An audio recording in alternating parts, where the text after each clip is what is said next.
शांति शांति ओम शांति शांति।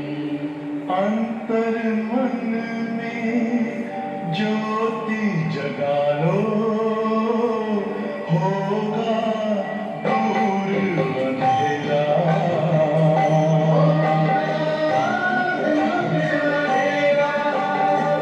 शिव का कर लो ध्यान, आ रहा पावन पुण्य सवेरा।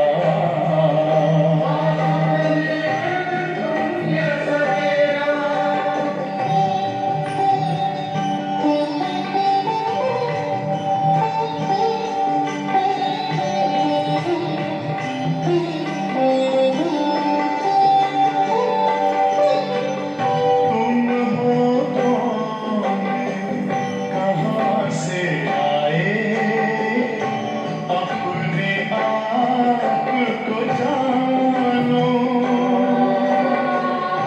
राजयोग के द्वारा अपना परम पिता पहचानो। इसी आज पथ पर चलकर तुम पालो अपना बसेरा।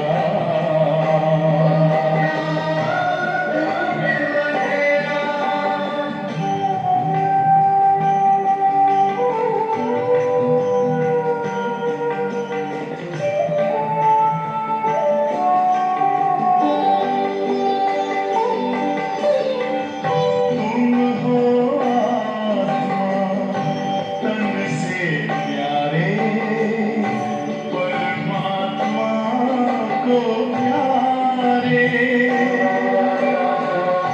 दिव्य गुणों को धारण करके योगी बनो दुलारे। ज्योति बिंदु ही तोड़ेगा ये माया मोह का घेरा।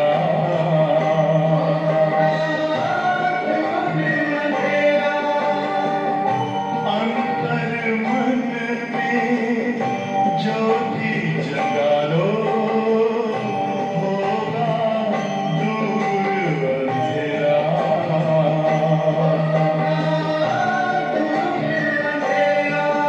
ओम शांति ओम शांति ओम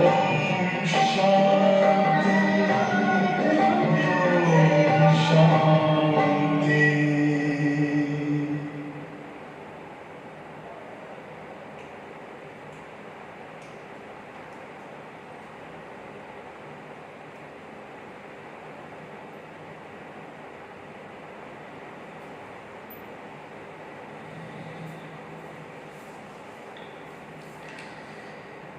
ओम शांति।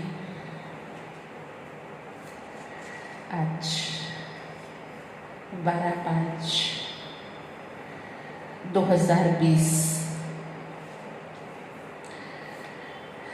आप देख रहे हैं आज जगदीश भाई जी जो इस यज्ञ के आदि रतन रहे। जब भारत के अंदर पहले सेवाएं प्रारंभ हुई सन 1952 में, तब दिल्ली में पहले जगदीश भाई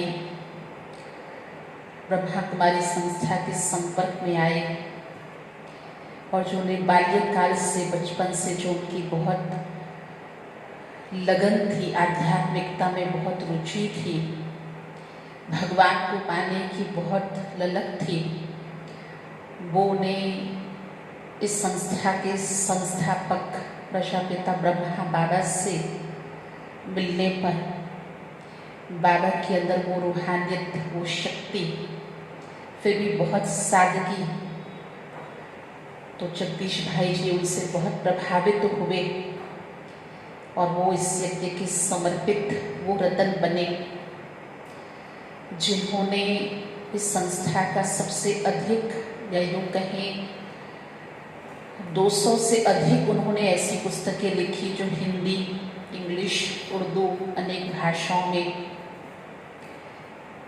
कई विदेश यात्राएं की, रशिया की सेवा के निमित्त जगदीश भाई जी बने। भारत में भी कई नेशनल इंटरनेशनल कॉन्फ्रेंस उन्होंने आयोजित की सेवाओं के द्वारा, ताकि अनेक देश विदेश के कई राष्ट्रपति, उपराष्ट्रपति, कई प्रधानमंत्री किन्हीं विशेष हस्तियों से ज्ञान की वार्तालाप करके उन्हें ये परमात्म संदेश देने का बहुत सुंदर कार्य उनके द्वारा हुआ। और संस्था की जो मैगजीन्स हैं हिंदी, इंग्लिश, ज्ञान अमृत, प्योरिटी, उनके आप मुख्य संपादक रहे। और आज भी आप देखते कि जब हम मंथली मैगजीन पढ़ते हैं तो उसमें पहले संजय की कलम से, आज भी उनकी लेखनी जब कभी भी आप पढ़ेंगे तो आप महसूस करेंगे कि काफ़ी सारे ज्ञान की कई जटिलताओं को उन्होंने अपनी लेखनी से बहुत सरल भाषा में, मैं तो जब कभी पढ़ती हूँ तो ये बहुत मुझे महसूस आती है कि जगदीश भाई जी स्वयं अपने आप में कैसे शब्दकोश रहे, कि उनके पास शब्दों का बहुत सुंदर भंडार था। इसलिए वो बहुत ही समानार्थी शब्द उनकी लेखनी में भी, ताकि हम उसे बहुत सहजता से हर व्यक्ति, हर वर्ग का व्यक्ति उसे पढ़ सके, समझ सके। इसीलिए ही शायद बाबा ने उन्हें, जगदीश भाई जी को संजय, वेद व्यास, गणेश जैसी बहुत ऊंची उपाधियों से उन्हें सम्मानित किया। जगदीश भाई जी ही इस संस्था के भिन्न भिन्न वर्ग की सेवाओं के वो प्रेरणा मूर्त रहे, जिनकी वजह से आज हमारे भिन्न भिन्न विंग्स की जो बहुत अच्छी सेवाएं आज भी ये ऑनलाइन कॉन्फ्रेंसेस हो रही हैं, जिसकी शुरुआत जगदीश भाई के द्वारा हुई। और मैं बहुत ही भाग्यवान आत्मा हूँ कि मुझे उनके बहुत सम्मुख साथ रहने का, उनकी सेवा करने का, बहुत ही कम ऐसे लोग होंगे जिन्हें ऐसी महान आत्माओं के समीप आने का और अपने हाथों से भोजन बना के, नाश्ता बना के खिलाने का सौभाग्य प्राप्त हुआ। तो 2001 12 मई को जब उन्होंने अपना ये पुराना शरीर त्याग दिया, आज उनकी पुण्य स्मृति दिवस पर हम सभी उन्हें अपने दिल से श्रद्धांजलि अर्पित करते हुए आज के दिन विशेष हम जगदीश भाई जी की कई क्लासेस, जो बहुत अच्छी क्लासेस करवाया करते थे, उनकी लिखी हुई कई पुस्तकें आज के दिन अगर ऐसा कुछ पढ़ें, सुने तो हम उन्हें बहुत अच्छे से जान सकते हैं कि वो अपने आप में कितनी महान आत्मा थी। और आज उनकी स्मृति दिवस है और अभी जून मास भी आ रहा है, उमा का अव्यक्त मास भी बहुत पास में है। आज साकार बाबा की मुरली, मीठे बच्चे तुम्हें खिवैया मिला है इस पार से उस पार ले जाने के लिए, तुम्हें खिवैया मिला है इस पार से उस पार ले जाने के लिए, तुम्हारे पैर अब इस पुरानी दुनिया पर नहीं है, तुम्हारा लंगर उठ चुका है, तुम्हारा पैर अब इस पुरानी दुनिया पर नहीं है, तुम्हारा लंगर उठ चुका है। प्रश्न है, जादूगर बाग की वंडरफुल जादूगरी कौन सी है? जो दूसरा कोई नहीं कर सकता। भगवान को कहते हैं जादूगर। भगवान की जादूगरी, दुनिया में भी कई ऐसे जादूगर अपने खेल दिखाते हैं जिसको लोग स्पेशली पैसा खर्च करके टिकट लेके वहाँ देखने जाते हैं। भगवान भी एक बहुत बड़ा जादूगर है, लेकिन दूसरा कोई जो जादू नहीं कर सकता, ऐसा कौन सा भगवान जादू करते हैं। और अगर वो भगवान का जादू जो हमने काफ़ी शास्त्रों में भी ऐसे सुने हैं, जिसे हम चमत्कारिक रूप में कहें कि असंभव भी संभव हो जाए, मुश्किल भी सहज हो जाए, तो भगवान क्या ऐसा जादू करते हैं। वंडरफुल जादूगर है बाबा। उत्तर है कौड़ी तुल्य आत्मा को हीरे तुल्य बना देना। ऐसा जादू जो दुनिया के सभी जादूगर भी इकट्ठे हो जाए ना तब भी नहीं कर सकते। वो तो क्या जादू करते हैं, है ना, ऐसा कुछ करते हैं, ऐसा तो पक्षी उड़ने लगता है, ऐसा करते तो फूल निकलते हैं, और कभी कभी तो वो ऐसा करते तो पैसे भी निकलने लगते हैं। लेकिन वो तो खुद पैसा कमाने के लिए, वो उनकी आजीविका है, जादू का खेल दिखा करके वो अपना बिजनेस करते हैं। वो शरीर निर्वाह अर्थ ये भी एक कार्य करते हैं। लेकिन आत्मा को इतना परिवर्तन कर देना, जो घोर कलयुग में कौड़ी तुल्य आत्मा हो गई है, उसे हीरे तुल्य बना देना, बागवान बनकर कांटों को फूल बना देना, ये बहुत वंडरफुल जादूगरी है। भगवान खुद अगर बागवान बने तो कांटे कैसे न फूल बने। तो भगवान इस कलयुग की कांटे समान आत्माओं को, कांटा अर्थात दुख देने वाले, कांटे अर्थात विकार, जो दूसरे को विकार दुख देता, विकारी खुद तो दुखी रहता, अनेकों को दुख देता। लेकिन बाबा क्या करते हैं, ऐसी आत्माओं को फूल बना देते हैं, सुखदायी बना देते हैं, देवता बना देते हैं। ये वंडरफुल जादूगरी है जो एक जादूगर बाबा ही करता है, दूसरा कोई नहीं। मनुष्य तो पैसा कमाने के लिए सिर्फ जादूगर कहलाते हैं, पैसा कमाने के लिए सिर्फ जादूगर कहलाते हैं, लेकिन बाप जैसा जादू नहीं कर सकते हैं। कौड़ी को हीरे तुल्य बनाना, कांटे को फूल बनाना, ऐसा वंडरफुल जादू कोई नहीं कर सकते हैं। ओम शांति। सारे सृष्टि चक्र व ड्रामा में बाप एक ही बार आते हैं, और कोई सत्संग आदि में ऐसा नहीं समझते होंगे। न वो कथा करने वाला बाप है, न वह बच्चे हैं, वो तो वास्तव में फॉलोअर्स भी नहीं हैं। न वो कथा करने वाला बाप होता है जो कथाकार है, ना तो वो बच्चे कहलाते, बच्चे नहीं बनते उस कथा में, सत्संग प्रवचन में जाने वाले, और न ही वास्तव में वो कोई फॉलोअर्स बनते, कहलाते हम फला गुरु फला धर्म पंथ के फॉलोवर हैं, पर फॉलो करते नहीं हैं।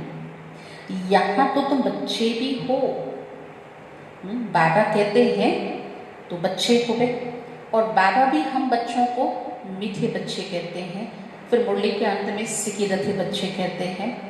तो यहाँ तो संबंध है, बाप भी हैं, बच्चे भी हैं, स्टूडेंट भी हो, क्योंकि बाबा सुप्रीम टीचर है, पढ़ा रहे हैं स्वयं बाबा हम बच्चों को, तो हम बाबा के स्टूडेंट भी हैं, और फॉलोअर्स भी हो, क्योंकि हम बाबा को पूरा पूरा फॉलो करते हैं।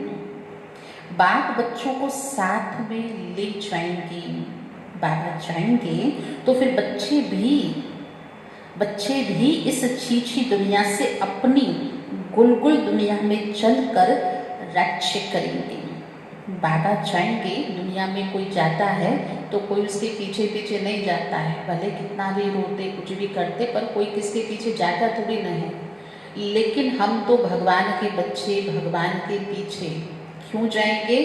क्योंकि हमें तो अब इस कांटों की दुनिया में नहीं रहना, हमें भी जाना है बुलबुल दुनिया में। ये तो बच्चों की बुद्धि में आना चाहिए। इस शरीर के अंदर जो रहने वाली आत्मा है वो बहुत खुश होती है। क्यों खुश होती है? इस शरीर में रहने वाली आत्मा बहुत खुश होती है। तुम्हारी आत्मा बहुत खुश होनी चाहिए। कौन मिला है, कौन पढ़ा रहा है, कौन तैयार कर रहा है, कहाँ लेकर के जा रहा है, ऐसा जादूगर मिला है भगवान। तो कितना ना खुश होना चाहिए।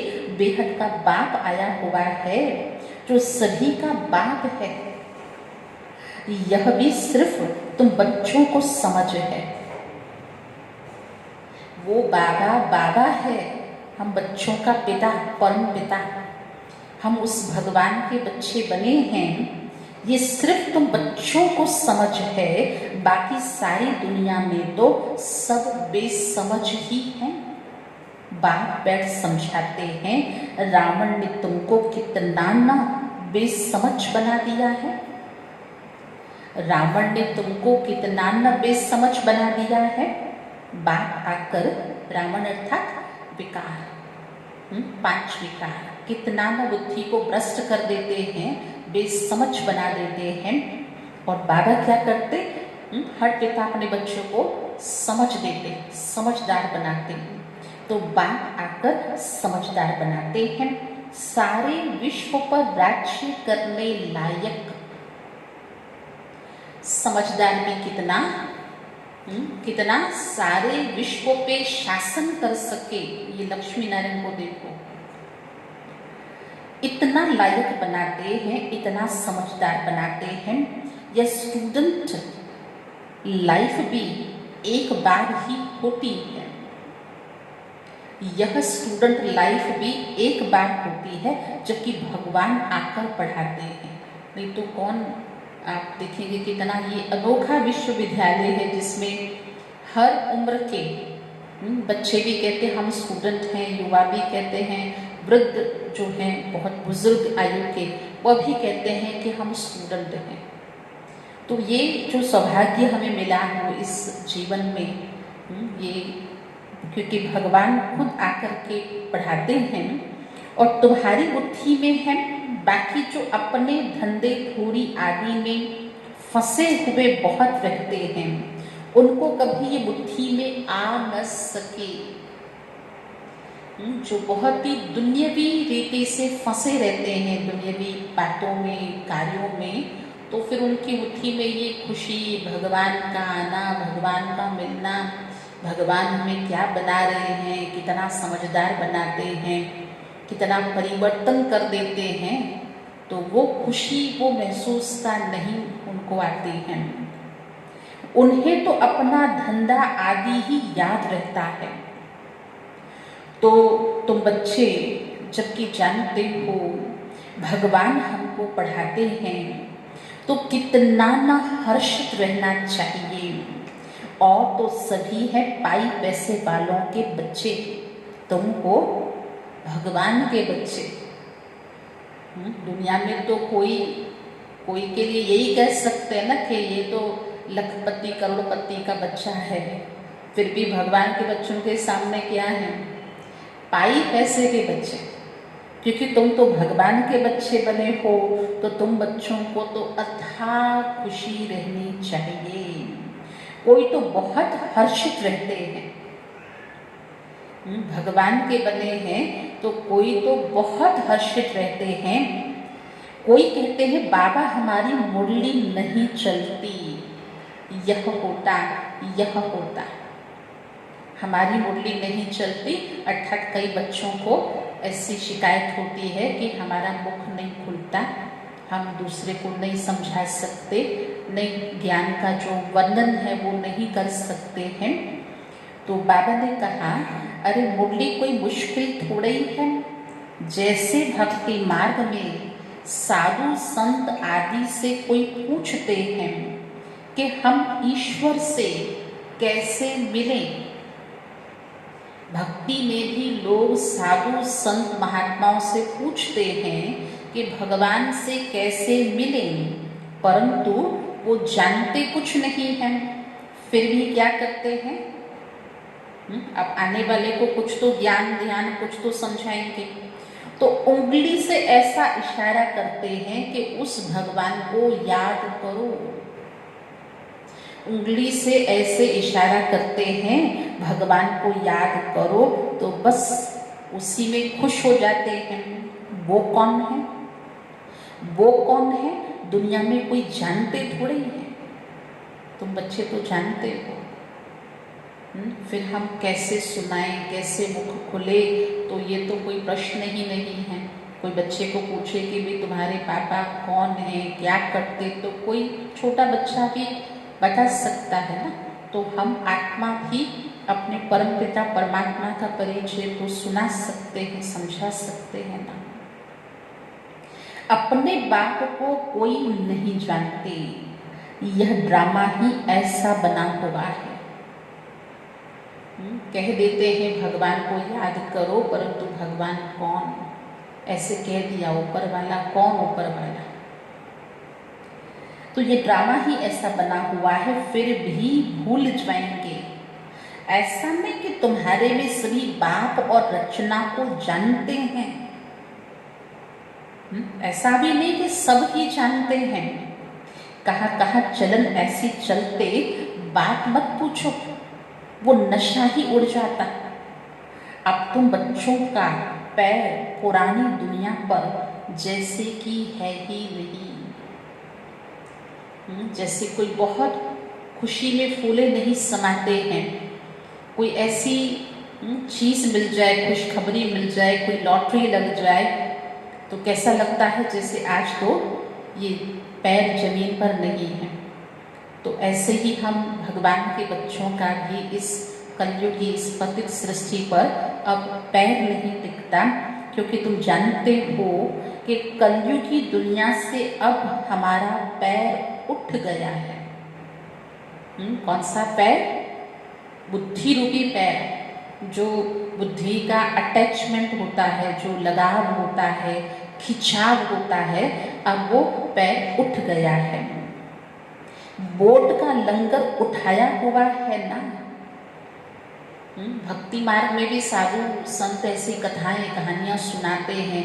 भाई एक व्यक्ति है ना, वो बोट में बैठा और उसने बहुत सुबह तक पतवार चलाई, खूब पतवार चलाई, और जब सवेरा हुआ, उजाला हुआ, तो देखा वही कि वही नाव खड़ी है।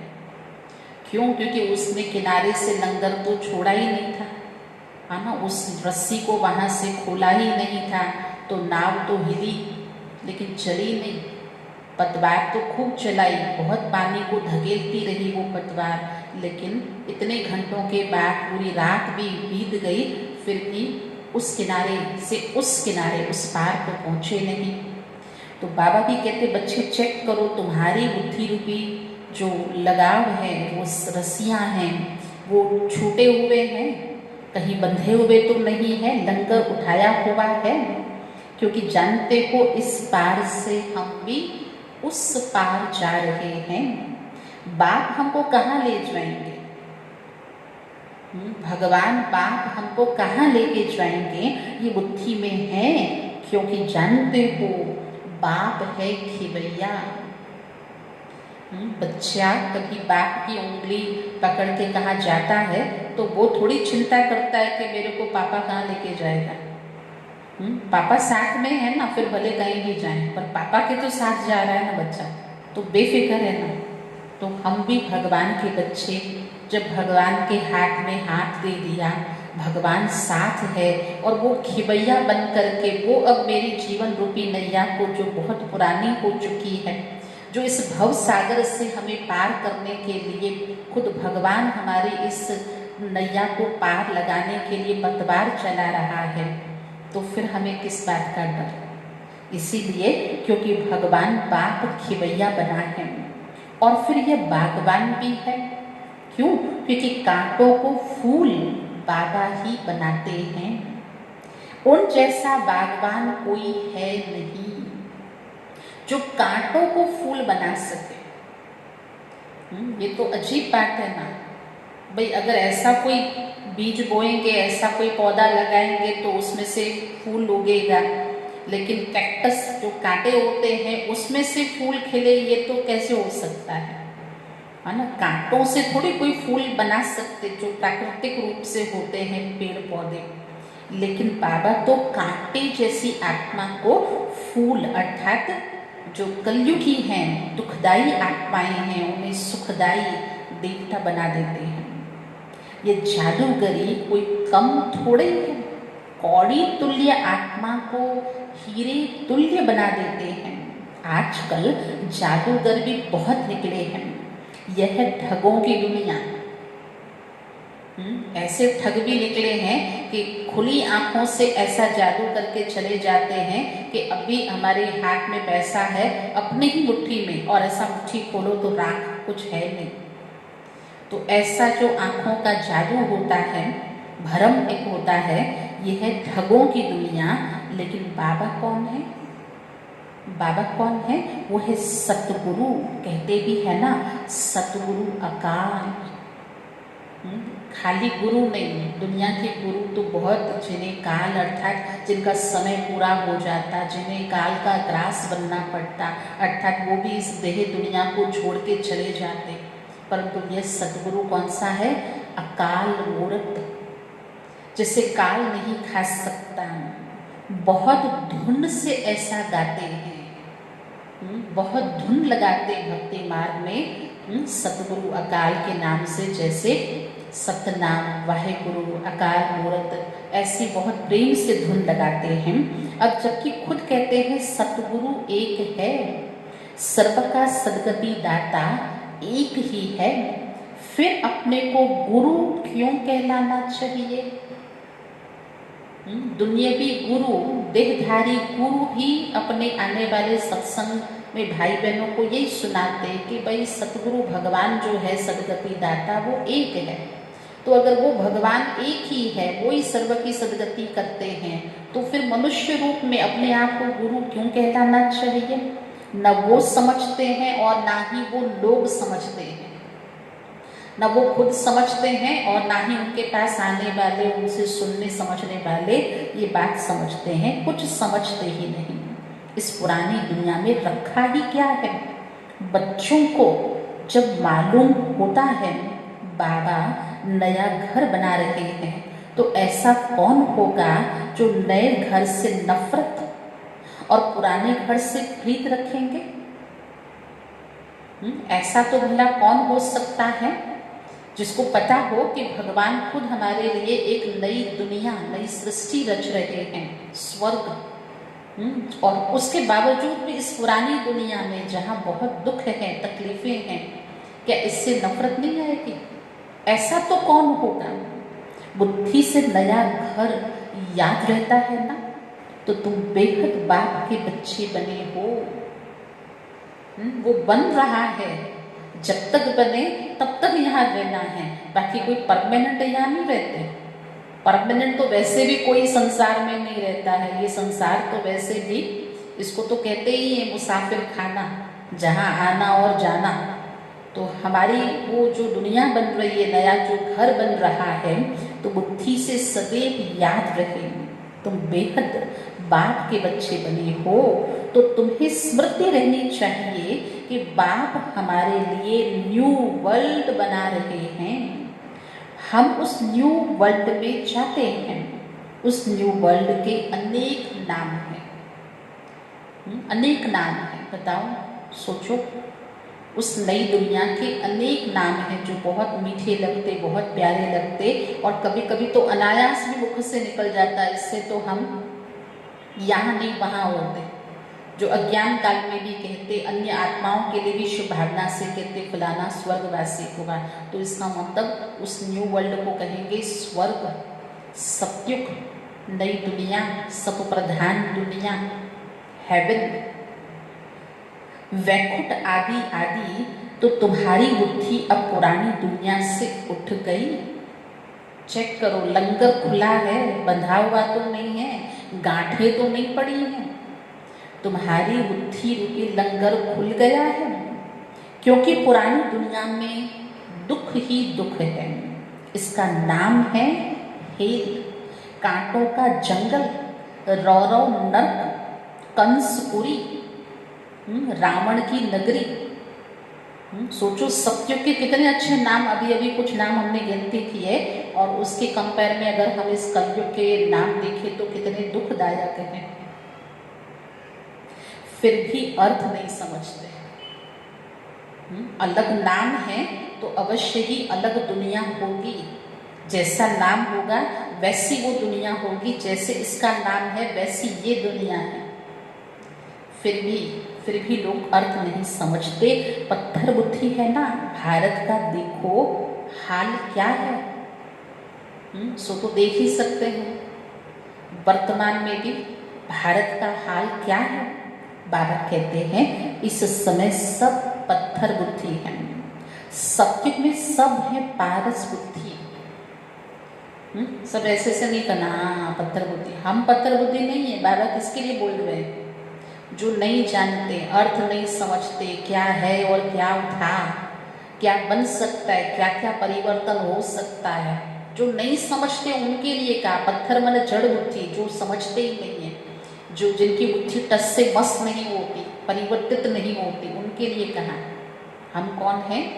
जिनकी बुद्धि में ये सतोप्रधान ज्ञान, ये ईश्वरीय ज्ञान ने स्थान लेके हमारी बुद्धि को मुलायम बना दिया, सॉफ्ट। जो बुद्धि सात्विक हो गई। अब बुद्धि का जो संग है ये ईश्वर से है, इसलिए अब ये बुद्धि परिवर्तन होती है। इसमें परिवर्तन कौन सा आ गया? अब ये बनती है पारस बुद्धि। इसीलिए कलयुग के मनुष्य को कहा जाता है पत्थर बुद्धि, और सत्युगी देवताओं के लिए कहा जाता है पारस बुद्धि। इसलिए लक्ष्मी नारायण का एक नाम भी है पारसनाथ, पारसनाथनी, है ना। इस नाम से कई मंदिर भी हैं भारत के अंदर। सत्युग में सब है पारस बुद्धि। यथा राजा रानी तथा प्रजा, सबके सब, सभी की बुद्धि वहाँ पारस बुद्धि। यहाँ तो है ही प्रजा का प्रजा पर राज्य। क्यों पारस बुद्धि है?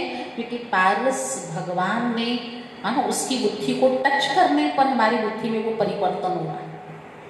अगर भगवान रूपी वो पारस हमारी बुद्धि को, जो एकदम लोहे जैसी कलयुग की काट खाई हुई एकदम सड़ी हुई बुद्धि, तमोप्रधान बुद्धि, खंडित बुद्धि, विभाजित बुद्धि, ऐसी बुद्धि को उस पारस ने जब छुआ, टच किया, तो हम सोने जैसे नहीं बन गए, लेकिन उसके समान बन गए। पारस बुद्धि, वो पारस पत्थर जो होता है वो लोहे को छू के कंचन बना सकता है, लेकिन बाबा तो हम बच्चों को अपने समानता देते, सम्मान देते, पारस बुद्धि बना देते।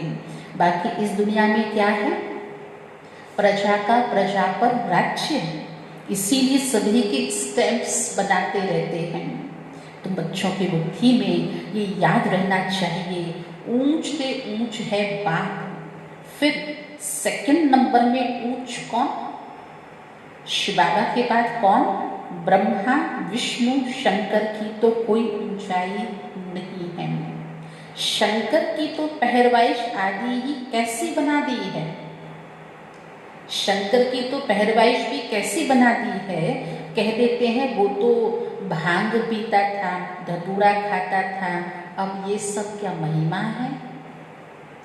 ये सब कहना क्या? ये जिसे दुनिया में शंकर को देवता या भगवान के जो पूजते हैं, मानते हैं, अगर दुनिया में किसी व्यक्ति को भी ऐसा कह दिया जाए तो क्या ये उसकी महिमा है, तारीफ है? ये तो इंसल्ट है ना। ये बातें होती नहीं है, ये कोई वास्तविकता नहीं है कि कोई शंकर सच में भांग पीता था। ये कोई बातें होती नहीं है। ये अपने धर्म को ही भूले हुए हैं, अपने देवताओं के लिए ही क्या क्या कह देते हैं, कितनी बेइज्जती कर देते हैं। ये भी ना समझी है, अज्ञान है, कितनी न बेइज्जती कर देते हैं। तब बाबा कहते हैं मेरी भी बेइज्जती, शंकर की, ब्रह्मा की भी बेइज्जती, विष्णु की बेइज्जती नहीं होती। ब्रह्मा की भी होती है ना, शंकर की भी होती है, बाबा की, बाबा ने कहा मेरी भी करते हैं। विष्णु की नहीं होती है। वास्तव में गुप्त उनकी भी होती है, डायरेक्ट नहीं तो अनडायरेक्ट रूप में तो विष्णु की भी बेइज्जती होती है, क्योंकि विष्णु ही तो राधे कृष्ण है ना। और कृष्ण जैसी सतो प्रधान पवित्र आत्मा पे भी कितने इल्जाम लगा दिए, माखन चुराता था, मटकी फोड़ता था, है ना। ऐसी काफी सारी जो बातें हैं। बाबा कहते अब कृष्ण तो छोटा बच्चा, वो है महात्मा से भी ऊंचा। वो ब्रह्मा तो पीछे संन्यास करते हैं, वो तो छोटा बच्चा है ही पवित्र, पाप आदि को जानते ही नहीं, लेकिन फिर भी ऊंचते ऊंच कौन? अब बताओ सबसे ऊंचते ऊंच कौन? वो है शिव बाबा। फिर भी विचारों को पता नहीं है कि प्रजापिता ब्रह्मा कहाँ होना चाहिए, जिनके द्वारा स्थापना होती, जो भगवान का माध्यम बनता, जिस ब्रह्मा के तन में भगवान की प्रवेशता होती, तो लोग प्रजापिता ब्रह्मा को भी नहीं जानते वो कहाँ होना चाहिए। प्रजापिता ब्रह्मा को दिखाते भी शरीरधारी है ना, ताकि पता चले कि वो भी एक मनुष्य है और मनुष्य सृष्टि का ही एक व्यक्ति है। अजमेर में उनका मंदिर भी है, दाढ़ी मूछ भी ब्रह्मा को दिखाते हैं, शंकर व विष्णु को नहीं। तो ये समझ की बातें हैं ना। प्रजापिता ब्रह्मा सूक्ष्म वतन में कैसे होगा? वह तो ये होना यहाँ होना चाहिए ना। ब्रह्मा तो यहाँ आपकी और मेरी तरह इसी साकार सृष्टि पर, इसी पृथ्वी पर होना चाहिए ना। इस समय ब्रह्मा की कितनी संतान है? लिखा हुआ है प्रजापिता ब्रह्मा कुमार, ब्रह्मा कुमारियां इतने ढेर हैं, तो जरूर प्रजापिता ब्रह्मा भी होगा ना। अगर संस्था के बोर्ड पर ही लिखा हुआ है कि ये ब्रह्मा कुमारी संस्था है, इतनी ब्रांचेस हैं, है ना, पूरे भारत में, संपूर्ण विश्व के अंदर, तो समझ सकते हैं कि अगर इतने सारे ब्रह्मा कुमार कुमारियां हैं तो जरूर इनका पिता भी होगा ना। चैतन्य है तो जरूर कुछ करते भी होंगे। ब्रह्मा भी चैतन्य है, उसके बच्चे भी चैतन्य हैं। क्या प्रजापिता ब्रह्मा सिर्फ बच्चे ही पैदा करते हैं या और कुछ भी करते हैं? भल आदि देव ब्रह्मा, आदि देवी सरस्वती कहते हैं, इतना तो भक्ति में भी कहते हैं, परंतु उनका पाठ क्या? कैसे वो आदि काल में आए, कैसे उनके द्वारा स्थापना हुई, है ना, कैसे उनके इतने ढेर बच्चे बने। अब कोई के ऐसे लाखों बच्चे हो सकते हैं क्या? कुख की संतान तो नहीं हो सकती है, हाँ मुख की हो सकती है। तो ये भी समझ की बातें हैं ना, ये किसी को पता ही नहीं। रचयिता है तो जरूर यहाँ होकर गया होगा ना। आदि देव ब्रह्मा, आदि देवी सरस्वती, जिसे रचयिता कहें, ब्रह्मा को सृष्टि की उत्पत्ति करता, तो जरूर यहाँ होकर गया होगा ना। जरूर ब्राह्मणों को शिव बाबा ने अडॉप्ट किया होगा, नहीं तो ब्रह्मा कहाँ से आए? ये तो नई बात है ना। जब तक बात नहीं आया है तब तक कोई जान नहीं सकते। जिसका जो पाठ है वही बजाते हैं। बुद्धि जैसे बुद्ध, अभी भी बुद्ध पूर्णिमा गई है, बुद्ध ने क्या किया, क्या पाठ बजाया, कब आया, क्या आकर किया, ये भी मनुष्य कहाँ जानते हैं। तुम अभी जानते हो, तुम अभी जानते हो। क्या वह गुरु हैं, टीचर हैं, बाप हैं? नहीं, सदगति तो वो दे न सके। वह तो सिर्फ अपने धर्म के रचयिता हैं, धर्म स्थापक, धर्म पिता कहलाते हैं बुद्ध, न कि परम पिता, धर्म पिता, धर्मात्मा, गुरु नहीं, क्योंकि सदगति नहीं देते। बाप बच्चों को रचते हैं, शिव बाबा बच्चों को रचते हैं, पढ़ाते हैं। बाप, टीचर, सतगुरु तीनों ही हैं। दूसरे कोई को थोड़े ही कहेंगे कि तुम पढ़ाओ। और कोई के पास ये नॉलेज है ही नहीं। वही शरीर का जो पिता होता है वो तो बच्चे को किसी और टीचर के पास भेजता है पढ़ने के लिए, ये बाबा तो कोई और के पास भेजते नहीं है, क्योंकि और तो कोई ज्ञान सागर है ही नहीं, नॉलेजफुल है ही नहीं, तो कौन पढ़ाए। बेहद का बाप ही ज्ञान का सागर है, तो जरूर बाप ही ज्ञान सुनाएंगे ना। बाप ने ही स्वर्ग का राज्य भाग्य दिया था, अब फिर से दे रहे हैं। बाप कहते तुम फिर से 5000 वर्ष बाद आकर मुझे मिले हो।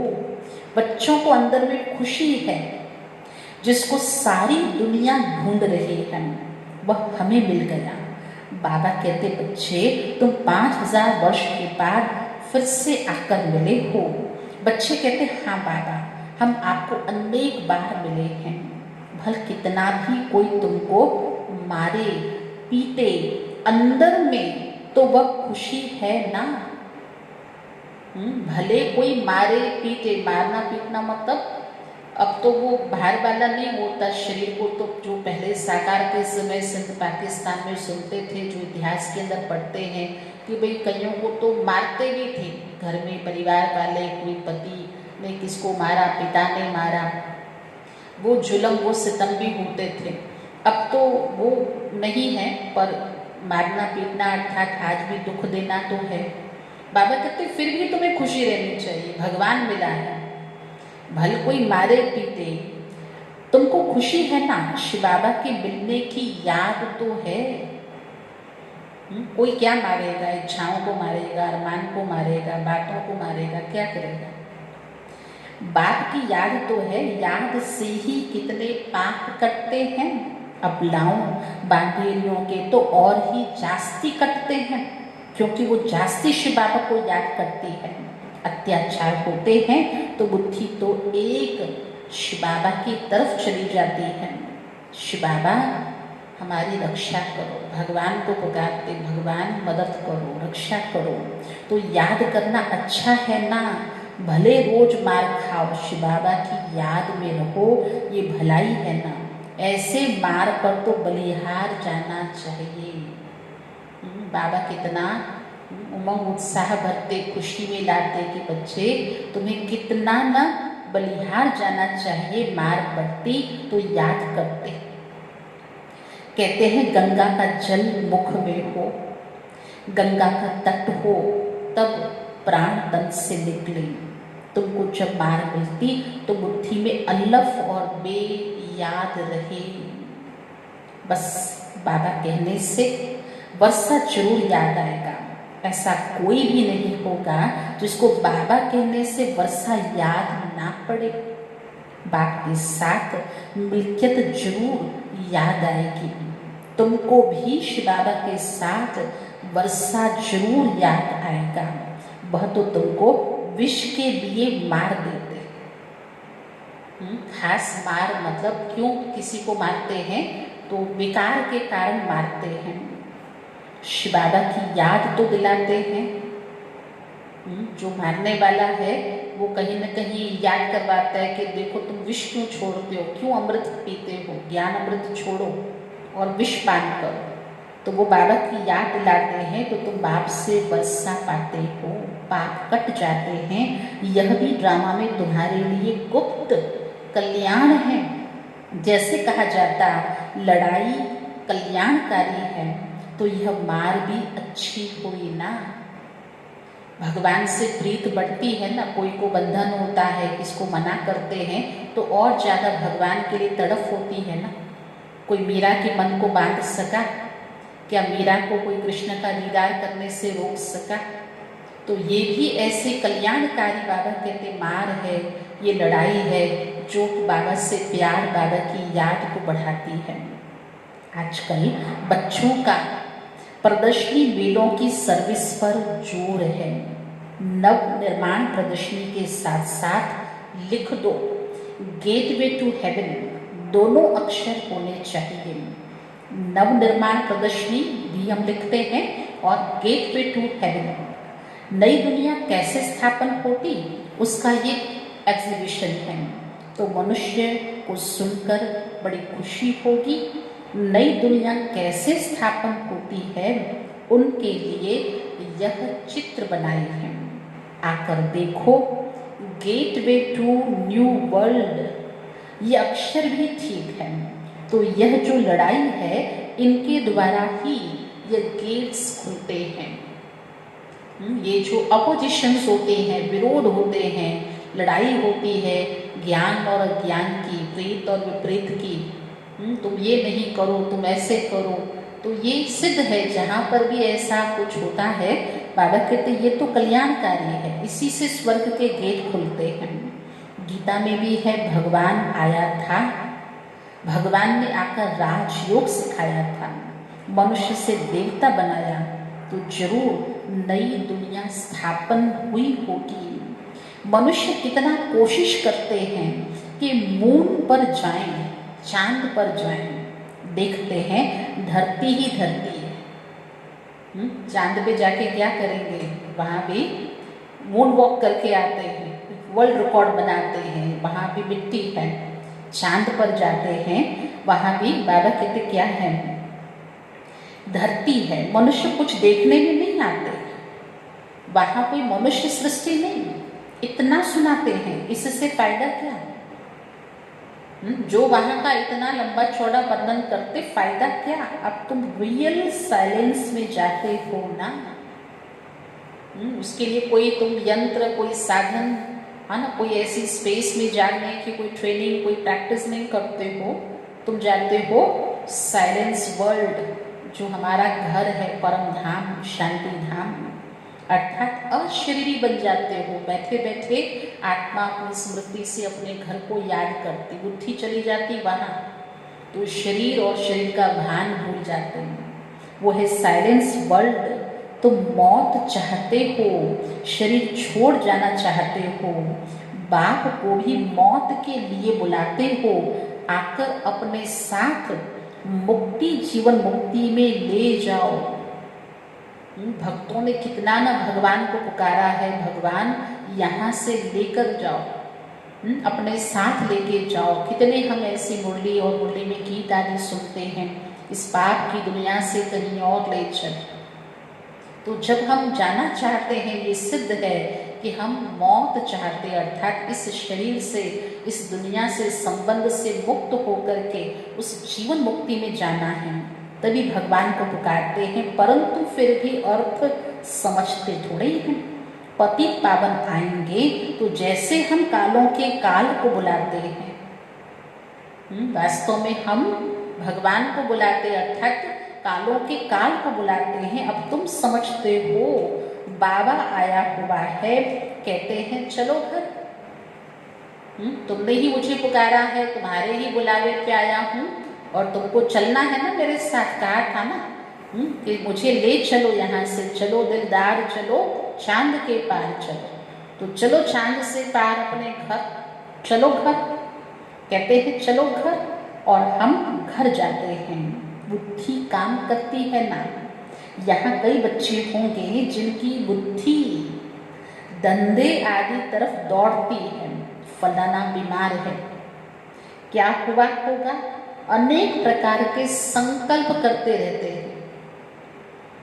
अगर कोई बीमार है तो उसका भी चिंतन करने से उसके लिए शुभ भावना का दान दे, उसके लिए कल्याण का संकल्प करें, वो स्वस्थ है, वो बहुत शक्तिशाली है, तो ये बहुत अच्छा है कि हम उन्हें शुभ भावनाएं दें, न कि हम, बाबा ने कहा, उनके प्रति संकल्प चलाएं। बाबा कहते तुम यहाँ बैठे हो, आत्मा की बुद्धि बाप और वर्ष से तरफ रहे, आत्मा ही याद करती है ना। समझो कोई का बच्चा लंदन में है, समाचार आया कि वो वहाँ बीमार है, बस बुद्धि वहाँ चली जाएगी ना।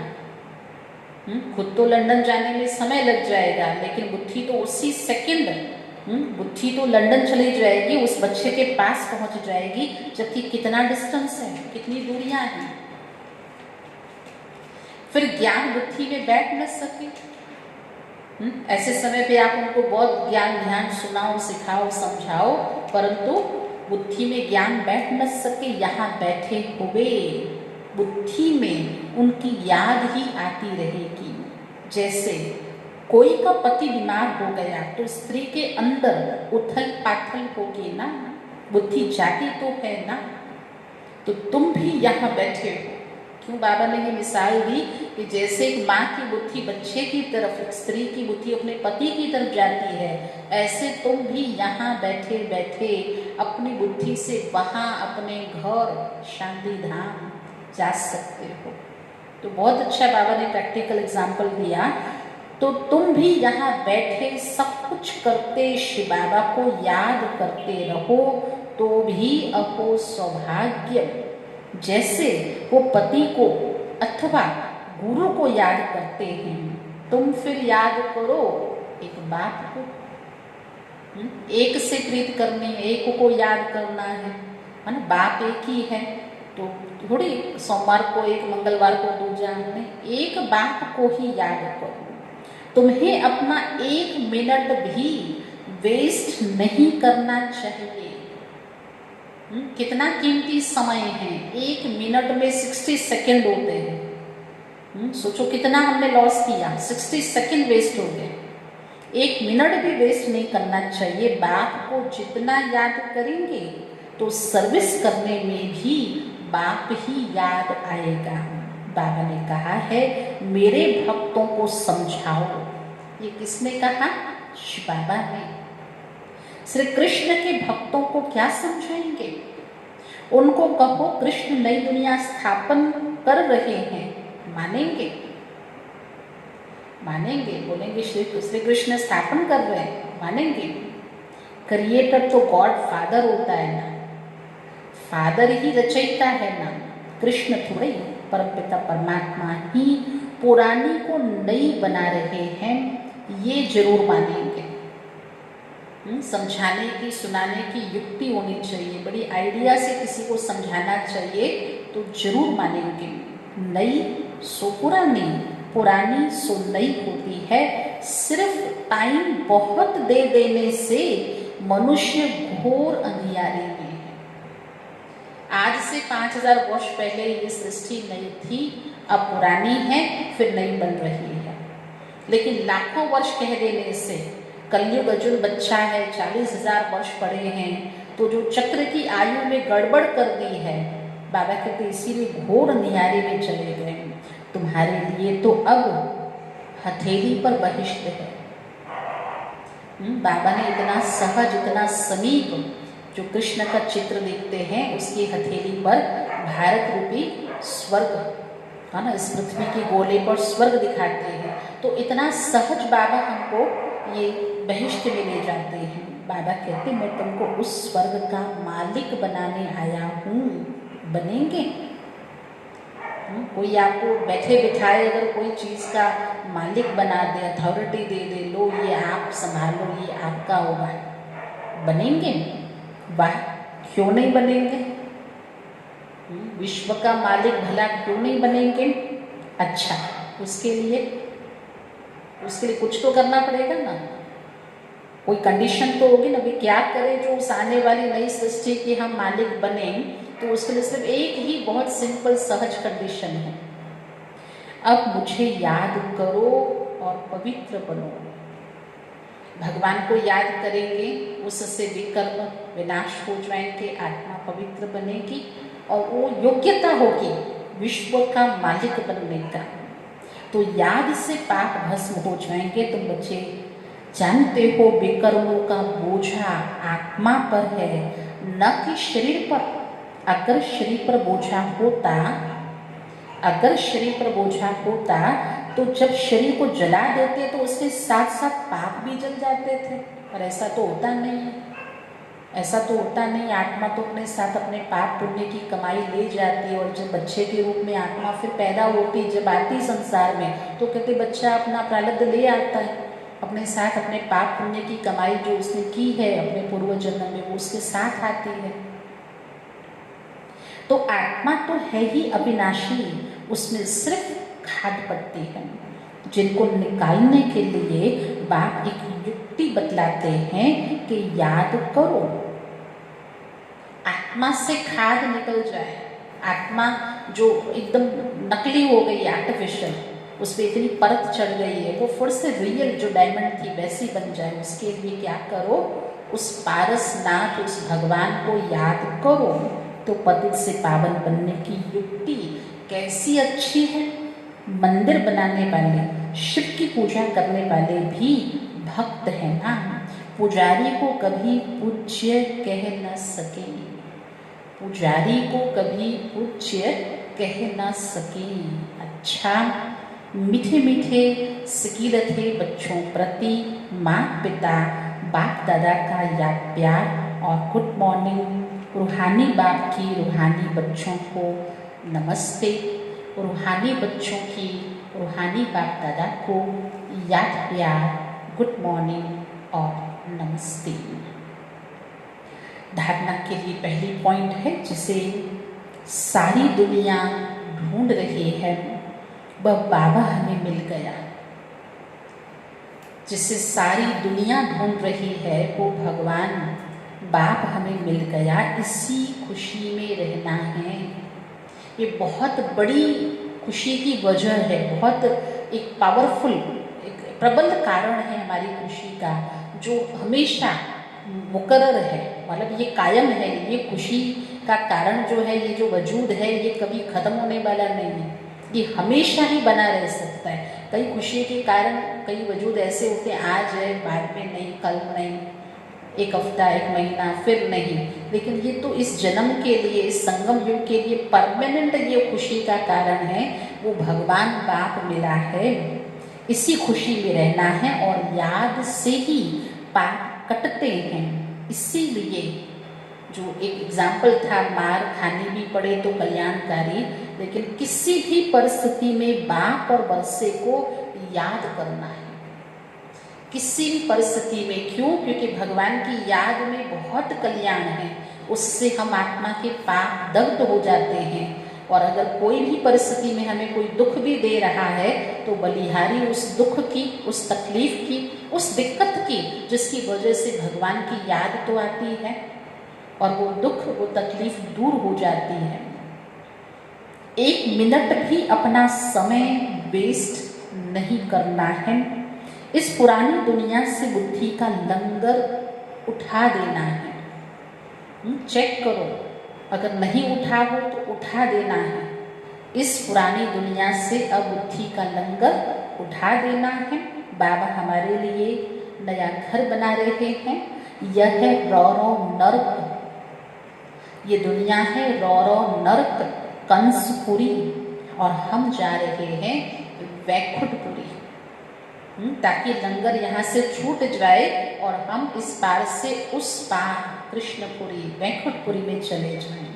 तो सदा इसी स्मृति में रहना है।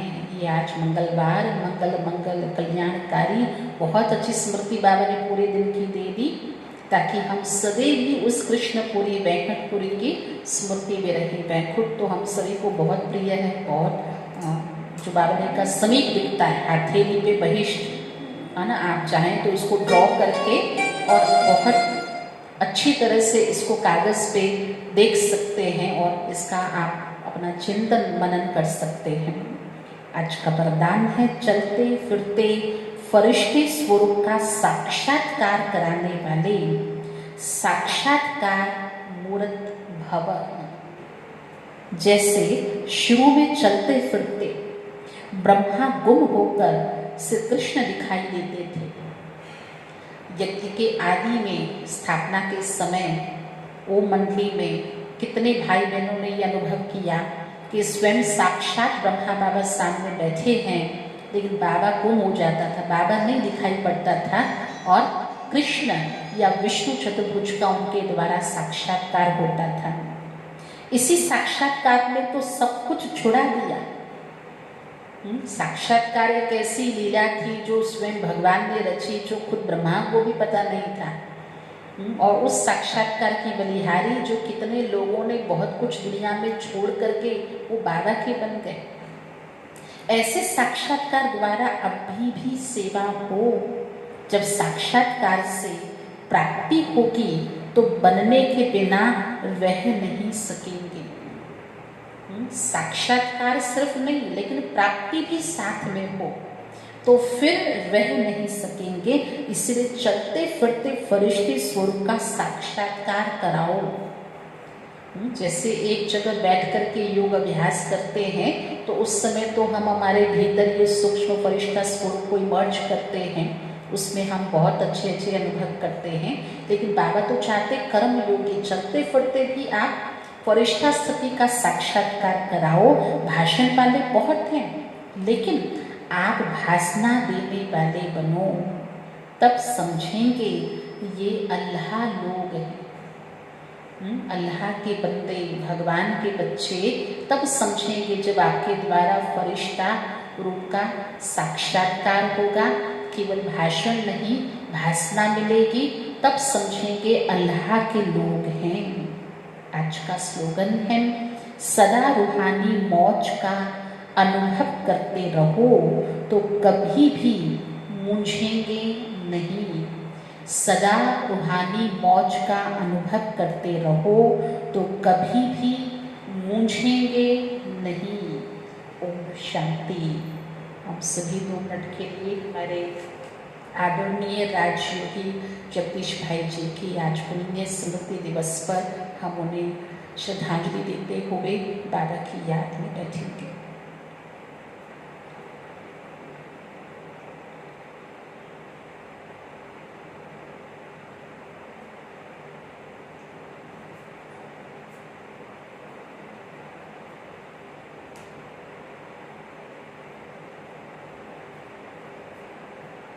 आए मीठे वतन